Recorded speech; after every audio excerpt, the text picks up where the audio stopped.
Food மட்டும் ரொம்ப கவனமாக இருக்கணும். நம்ம உபயோகப்படுத்தாத நிறைய விஷயங்கள் அவங்க வந்து ஃபுட்டில் உபயோகப்படுத்துவாங்க. நாய்க்கறி, தவளைக்கறி அப்படிலாம் சொல்லுவாங்க.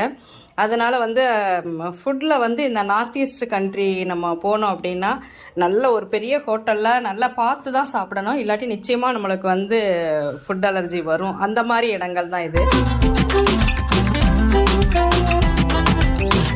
இந்தியாவுக்குள்ளே இப்படி ஒரு பகுதி இருக்கான்னு நம்ம இந்த மார்க்கெட்டுக்குள்ளே ஆச்சரியமாக பார்ப்போம். துடிக்க துடிக்க உயிரோடு உள்ள தவளை, வண்டு, நிறைய என்னெல்லாமோ இருக்கும். நாயை வந்து நிறைய கெட்டி போட்டிருப்பாங்க. நம்ம இங்கே ஆடை கெட்டி போட்டிருக்க மாதிரி. இப்போ நீங்கள் சைடில் பார்க்குறதெல்லாம் நாய்.